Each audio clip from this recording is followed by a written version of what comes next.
Welcome to the EntrePastors podcast on YouTube. This is a show that helps pastors think, act, and thrive as prosperous entrepreneurs.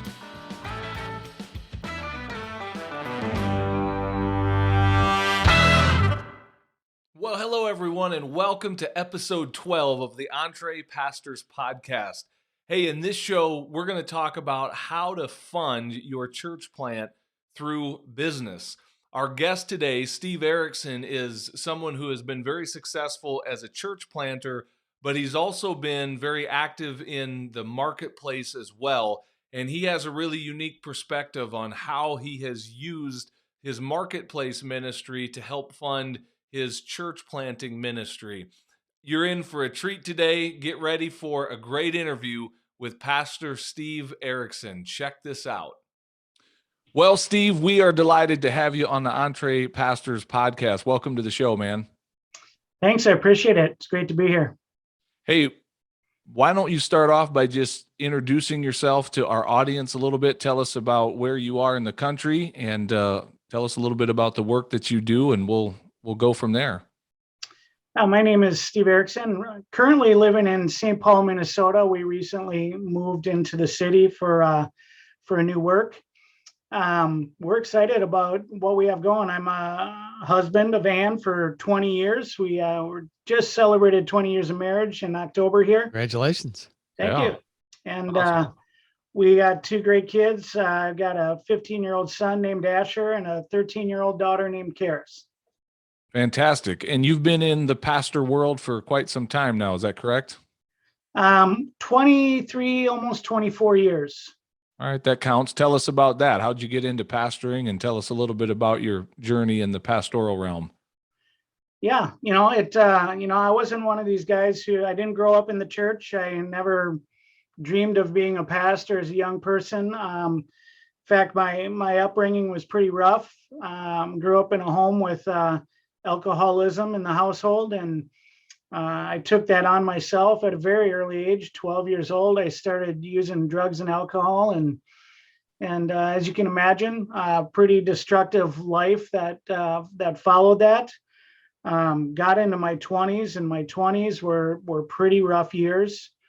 When I hit my mid-20s, I just kind of realized that I was at a breaking point. I thought, man, I don't think I'm gonna see 30 years old with the track that I'm on. And so I had tried to quit drugs and alcohol at that point, and I was able to quit some of the heavier things that I was using, but a couple of those it just sunk its teeth into me, and I couldn't break free. And so from about 26 to 28, those were some despairing years for me. But I had very godly grandparents who were continually reaching out to me. They would give me their leftover copies of Billy Graham Decision magazine. And so I would be in my apartment. My friends used to kind of give me a bad time about having those things, because we'd have these wild parties, and then the next day, like, I'd read these things and I'd read the stories in there, and it just kind of stirred a hunger in me for something more. And when I was 28, I had a powerful encounter with Jesus. I had gone to church with my grandparents, and man, felt like the pastor was talking directly to me. It really actually creeped me out. Awesome. And so I asked him afterwards. I said, "Hey, can we talk?" And following Tuesday in 1998, I went to his office, and he shared a very simple gospel with me. Told me what Jesus asked of me, and I repented and trusted in Christ for my salvation. In that instant, after years of trying to escape drugs and alcohol, Jesus showed me his power, and he freed me from the grip of drugs and alcohol in my life. And I've been clean and sober ever since. Man, what a powerful story. What a powerful testimony. I appreciate you sharing that with us. Thank you. So here's how that leads me into becoming a pastor, right? So I'm 28 years old, and I start reading the Bible for the first time.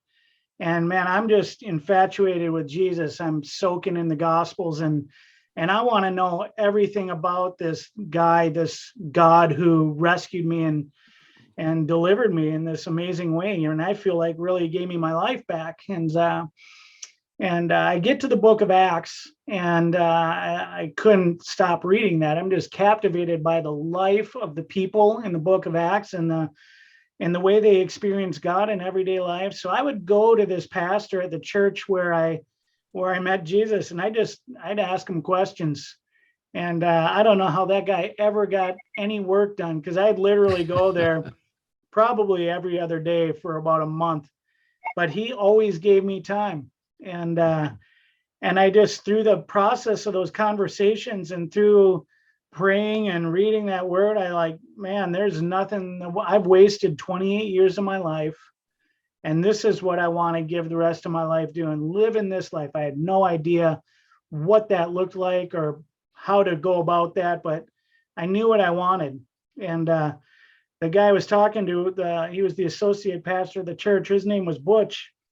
And long and short of it is, I said, what I see in the book of Acts, why don't I see that in our church? And it was a very good church, but it just felt like, there's a difference between that life in Acts and that life we were experiencing. And I said, I like our church, but I got to have this. So 7 months later, Butch resigned his position at the church, and he and I went and planted a new church together. Wow. And that began the adventure and the journey of being a pastor. Wow. So you're radically transformed by Jesus. You're a hungry, growing believer. See, I thought you were going to go a different angle with that, like how you went from a life of addiction into pastoring. I thought you were going to say you were addicted to misery, and so just the pastoring was the next logical step. But anyway, that's a terrible joke. Don't laugh at that, anybody. That's not even funny. So here you are, brand new Christian, fired up about the life of the gospel that you see, in the early church. You go into church planting. And you, from what I remember, when you and I met and talked a few weeks or months back, you had a pretty successful run with church planting, right? Yeah. I had learned that the Bible was written in Greek and Hebrew, and I thought, well, I should learn that. So I enrolled in a Bible college here in the St. Paul area, and just sought to know the Lord and know the word better and to live that out. And so our first church plant, we saw a lot of people come to faith in Jesus in that. And very quickly, our church grew to 150, 160 people. And I was involved in that for about 2 or 3 years while I was doing my education at this Bible school. And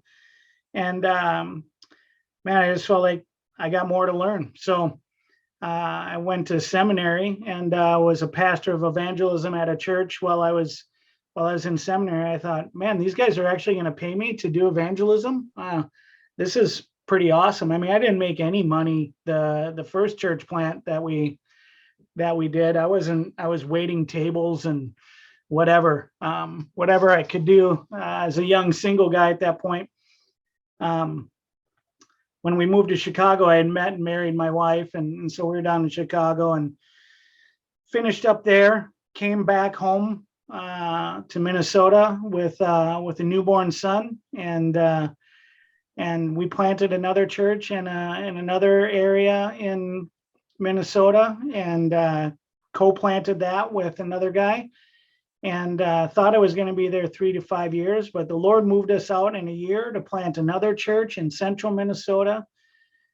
We were there 5 years, and 80% of that church was either brand new believers or unbelievers or people who had been a part of the church but who had left and been out of church for years. So. Oh. That was, if you remember the old Rudolph the Red-Nosed Reindeer TV special, they had the Island of Misfit Toys. One day at that church, one of the gals on the leadership team, she says, I feel like that's our church. Like, this is the only place that we fit. And that was a beautiful experience. And then we ended up moving back down to a community just west of the Twin Cities, planted a multi-site campus for a church, and very successful. In the first 2 months of that work, we saw 26 people make commitments to faith in Jesus. But there was some hard things happening at the core of that church. We were really, I don't throw this term around lightly, but spiritually abused by the leadership of that church, and came out of that pretty deeply wounded. And my wife and I, we had a daughter by this point as well. So 2 young kids, and all these years of just grinding it out hard on the front lines, planting churches, and then we get this deep wounding, and gosh, it was hard. It was like a gut check time. I knew I had to take a break and step out for a bit. Well, and I think maybe that's going to be the transition into my next question. I was going to start to say, tell me about, where does the entrepreneurial pursuit come into this? But clearly, just hearing this much of your story, I can hear the entrepreneurial gifting. You were just using it in the church planting realm. You're a kingdom entrepreneur planting new works, and anybody that's been a church planter recognizes that takes an entrepreneurial spirit to go where there is nothing and plant something and go through all of that startup, the good, the bad, the ugly of that. So was it at that point then, when you're kind of taking a break from vocational ministry, that you kind of kick into the other, the entrepreneurial stuff beyond the 4 walls of the church? How did that become a part of your life? Tell me that story. Yeah, so kind of 2 things happened during that time. I knew, for the sake of my own personal health and health of my family, we needed to just not work for a church or in the ministry for a while. But I've got 2 young kids. I've got a wife who homeschools those young kids, and they're looking to me to provide. And so now I'm shifting into this place where I'm outside of my skill set and having to figure it out. So I ended up getting a job. A friend of mine owned a company. It was a struggling company. They had gone through a hard time, and their revenue had dropped from $4 million a year to 1.5, like overnight. Wow. And so he hired me on as a salesperson, and I got in there and just started to see things that if he would make some changes would better the business. And so I'm working hard to learn the craft and learn the products that we were selling. The talking to people and connecting with people seemed pretty natural to me. That company, our primary customer was churches. So I knew our customer base obviously very well. But as I started making these suggestions, it was clear that the owner had no idea how to implement or oversee those kind of things. So in a very short time, I went from salesperson to vice president of operations. And so I just got to work doing the best that I could, learning as I went. I'm a learner, and I'm a very confident guy. I think, man, if God's in this with me, I can do anything. And so I got to work, and we restructured the infrastructure, rebuilt teams, built that thing to be able to scale it. And I learned a lot, and I had some confidence going in that, but there's always some self-doubt when you're doing something you're not used to doing. But over the course of 4 years, we were able to take that company from 1.5 million in revenue to 6 million.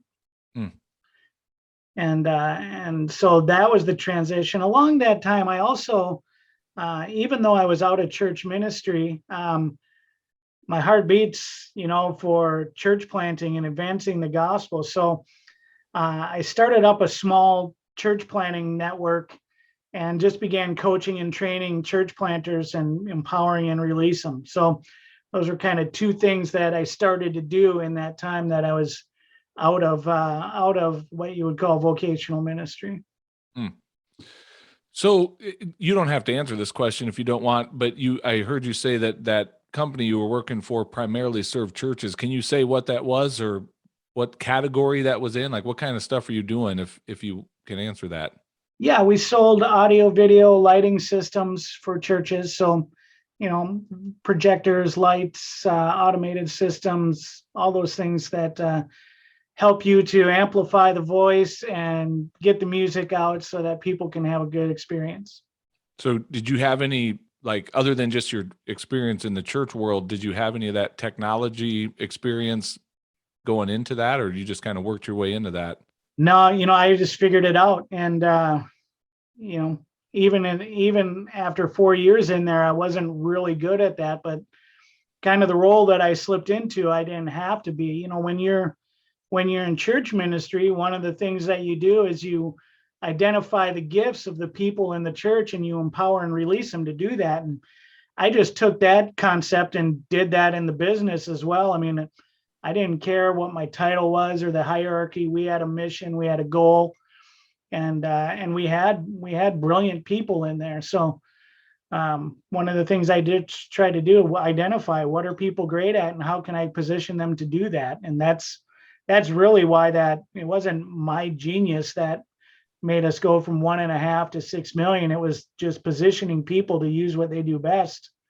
And it took off. Yeah. Well, I'm thinking of a question I may hold up back for our backstage conversation about that transition and a key part of that. So maybe I'll circle back to that here in a minute. But as we advance your story, okay, so you're out of vocational pastoral ministry. Now you're pretty successful in the quote unquote secular realm. I always put air quotes around that because I don't really think there is a secular realm if we're part of Christ's kingdom. But you're in the business world. So now how did you get back into church world? And did you hang on to something from the entrepreneurial side as well, from the business side? Yeah, as I said, that time in the 4 years I was at that company was amazing time of learning and growing. But the best thing that the business world, your mark of success there, you can get some power and prestige, but that doesn't really float my boat. And you can make a lot of money. Like you can imagine being a struggling church planter or pastor. You guys have both been there, and listeners have also been there. Like we had moments where we'd count the offering. It's like, well, here's what I'm getting paid this week, right? Yeah. And whatnot. So in the business world, making good money, and I was not used to that, but it was nice to have that. But at the same time, it just was like, yeah, is that all I'm going to do is chase more money? So that's why when I started the church planting network, I was able to make money for that. And so I just kind of started to transition in my thinking, man, this hunger, this birth, I got to get back to, frontline stuff. That's what I'm made for. To be honest with you, I was surprised I was out for 4 years. But I reached out to a friend of mine. His name is Moose. His name really is Moose. That's not a nickname. And he had someone I had been connected with in the past. And I said, man, God's calling me back in. Do you got anything that's interesting that you think that would fit me? And he says, well, I don't have any money to pay you, but right now I need a coach and a trainer on my team. And I'd love to have you on that. And I had been doing that for years. And so I got invited in to do that with him. And then we started exploring another church plant. There were 2 churches that had come together that wanted to plant another church. And so we engaged in that conversation, and we were like ready to go when that just kind of unraveled. Internal issues in one of the churches led to that. And so then I went on staff, ended up going on staff at an established church. And they had a desire to reach young people. And so they wanted to bring someone in who would create new ministry, new outreach opportunities, and really build a new ministry reaching the younger generation. They were a pretty well-to-do church, so they could afford it. And so that wasn't a problem for them, but they liked the idea of that better than the reality. Nobody likes change except for babies. And that's a joke grenade. Think about it. It'll delay and then you'll laugh. And so just, 2020 came, COVID, a time where, we really got to innovate or die here. And when they responded the way they did there, it was just clear to me that this is not the place for me. And so I talked with Moose again. I had throughout that time had some pretty, well, this is really over the course of my entire church planning experience. There's a certain model and a way that organizations do that. And I just, after planting 4 churches, I'm like, this isn't working. A lot of that churches, people don't actually recognize this much, but the way that we do church is largely an economic model. Mm-hmm. And you do it based on economics along with ministry. But I wanted. Can I just interrupt you? Say more about that. Connect the dots for the listener going, I don't get what he just said. Sure. Like in church planting, for instance, there's a pressure to launch a service within 9 to 12 months. You need to do that because then you can start gathering a large group of people and they can start giving, and then you can start bringing in the money for your paycheck. The problem with that is then your goal is not necessarily making and multiplying disciples, which is a slow process. And you can't rush that, but your goal shifts from that to, I've got to gather a lot of people in a service. Like there's literally church planting organizations, like they want to launch large and they say this is just ridiculous to me, but if we launch with 400 people, a month later, half of them will be there. So they expend all this energy and money for marketing and whatnot to gather this large service. And then you've only got a month later, half of those people. Nope. But how did you get those people in there? They're not new believers. You've taken them from other churches. So, that might be a whole nother discussion, but it's largely based on economics. Because we've got to have this church plant be viable. Yep. And I always think one of the things that really registered for me on this was we had a missionary who had come home on furlough. This was part of our 3rd church plant. And they came and they visited us. And the guy said, Steve, tell me about your work, what you're doing. And I explained it to him. And I said, well, help me understand what you do over in Kathmandu or Timbuktu, wherever that is that you're ministering. And he shared it to me, and we were literally doing the exact same thing, the exact work. And this guy was a fully funded missionary. And I was scraping and struggling and begging and pleading to get people to give an offering, hustling to get this service going and growing so that we can make a living.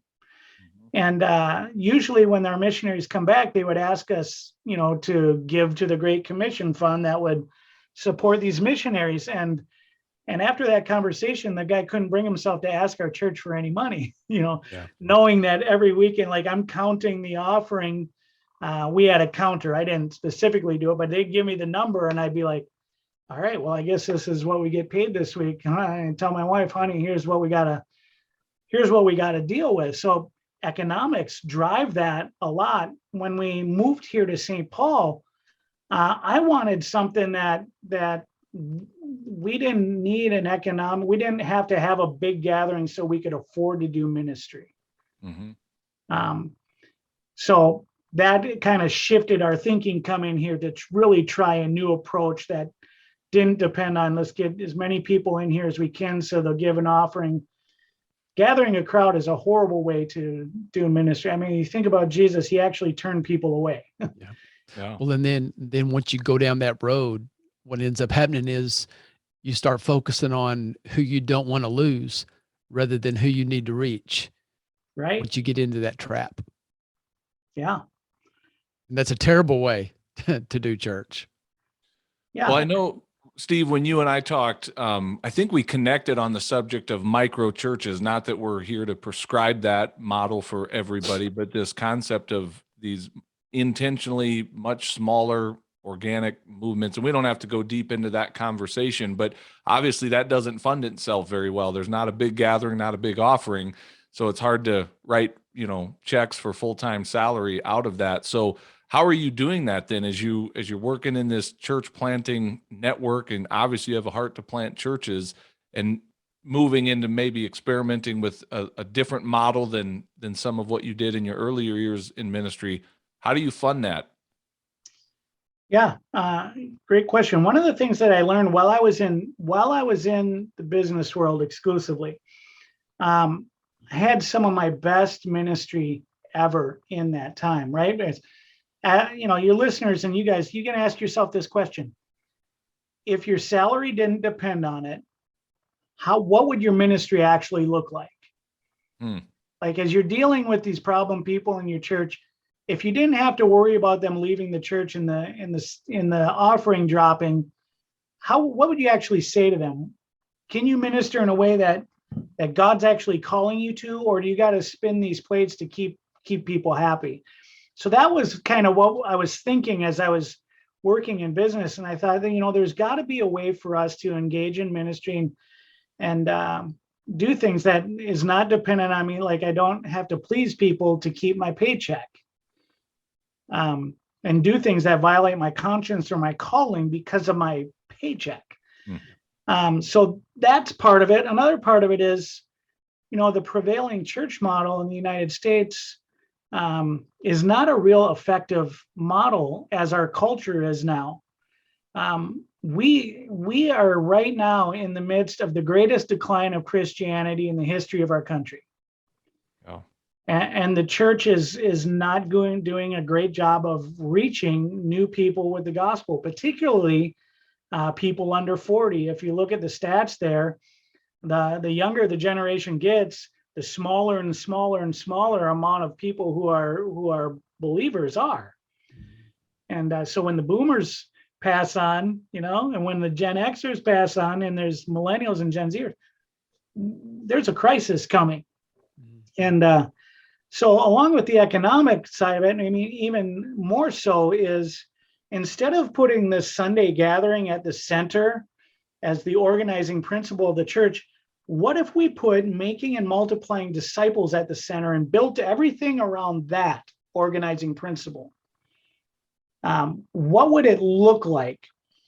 And so, there's a number of groups doing this out there now. It's nothing new under the sun. And really, one of the reasons why I was infatuated with the book of Acts when I first came to faith in Christ is because there's this daily, everyday life experience of the gospel being lived out in your home, in your neighborhood, in your workplace.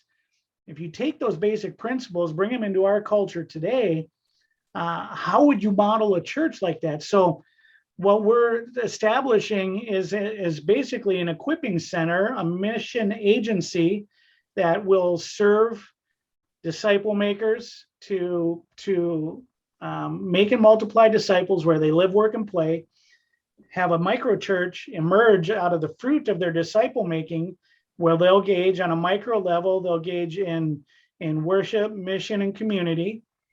And then they can specialize in contextualize the mission that they engage in. One of our focuses is on helping Christians identify their calling, their gifting, and then empowering and release them to do that. In the prevailing church model, I think that Barna just released a study they did where, gosh, I can't remember the exact number, but it's only a tiny fraction of Christians actually know their specific calling and gifting. And a lot of our prevailing model churches, they're just fixed on, we've got to plug volunteers into this ministry machine we got going there. Mm-hmm. And what happens if my gifting and my calling, what if I'm not passionate about that? I might feel guilty because, like, man, I love Jesus, but why am I not passionate about that?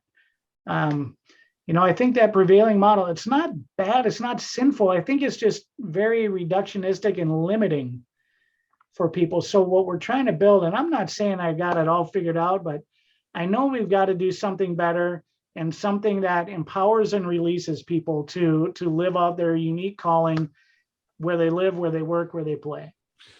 So Steve, go ahead, Les. I'm sorry, Steve, no doubt you're a major part of making that happen, just the way that God has blessed you and leveraging those resources in an intentional way to make that work progress and be successful. So how have you brought a team around you? Do you all as a church do anything to do that in an intentional way, or do you just have a team of people that are in the marketplace as well that are helping resource the work? Yeah, so as far as the resourcing goes, we have a sending church. And so I'm part-time pastor of outreach for this sending church.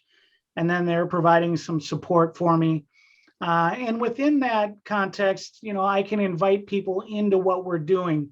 It's a pretty significant paradigm shift.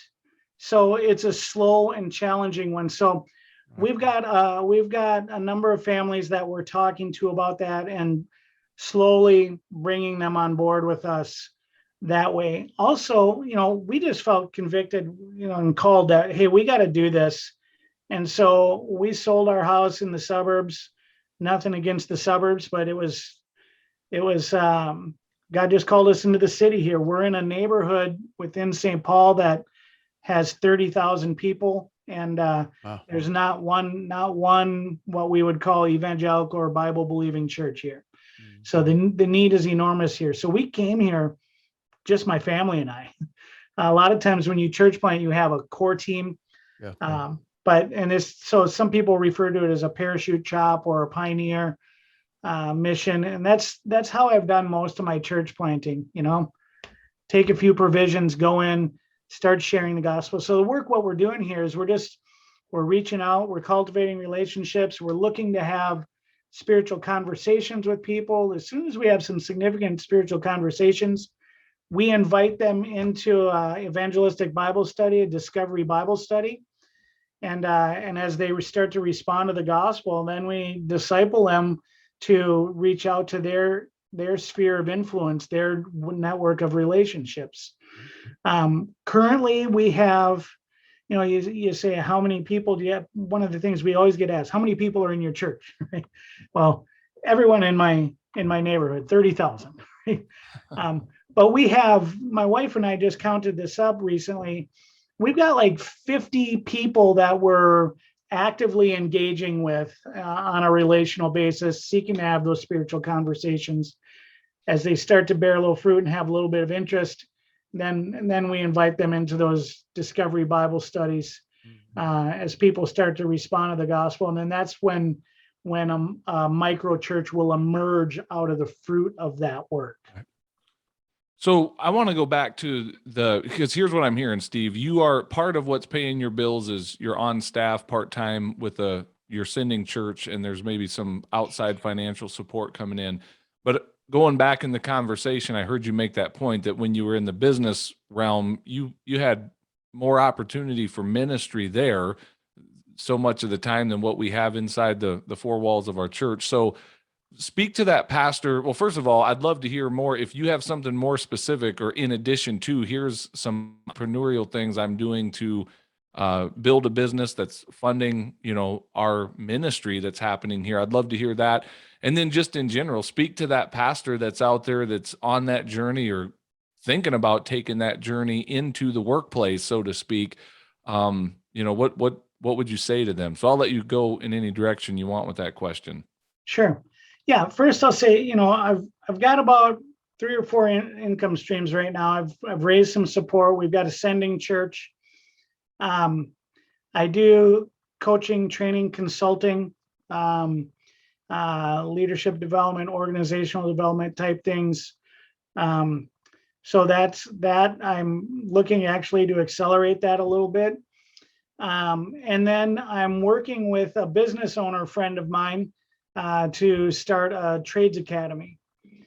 So the thought behind that is in our community, and this is widespread, the trades industry is seriously lacking skilled, qualified workers. I read an article, I think it was in Inc. magazine in the last day or two here, that someone in this big construction company said, we're hiring people at 20, 22, 23 bucks an hour, and they have no idea what they're doing. And so it just kind of states the need, the dearth of skilled workers. So on one side, there's that. And my friend who's the business owner, he feels that. And so he's a faithful Christian man. He wants to use his business as mission, but he also has a very practical need in his business. On the other side, in the city here and in communities across the board, there's underprivileged people, underemployed people. There's this fight for $15 an hour minimum wage to work at a fast food restaurant.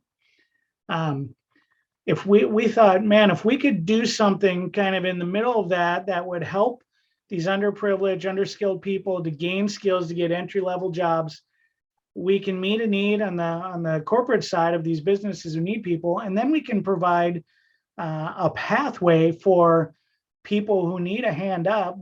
People don't need handouts anymore. Mm-hmm. Handouts create unhealthy dependence. People need a hand up. So we're creating this trades academy. We have online curriculum. It's 80% online and then 20% in the shop. It's a nonprofit business. We're should have it launched after the first of the year here and start to get our first students in there. So there's more I could say about that, but that's also going to generate some income from me. So transitioning into the second part of your question there, and that's kind of a strategic business for a number of reasons. One is I think the church is full of gifted business people who don't feel like they fit in the machinery of the church ministry, but they have these amazing business gifts that they want to use for the kingdom. And they want to be used for more than, hey, just sign a check, right?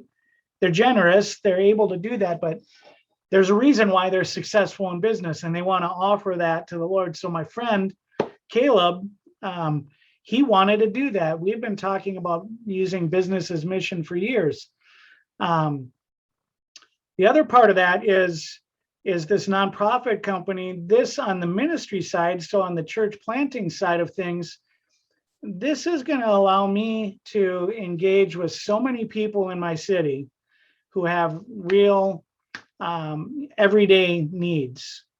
Mm-hmm. And so I'm going to be able to build this web of relationships and networks that, maybe we'll have some opportunities to have spiritual conversations and see some fruit of the gospel take root there. Alongside of that, we're able to do good, and we're able to do good for people, right? Because Jesus calls us to do good, to seek the welfare of the city.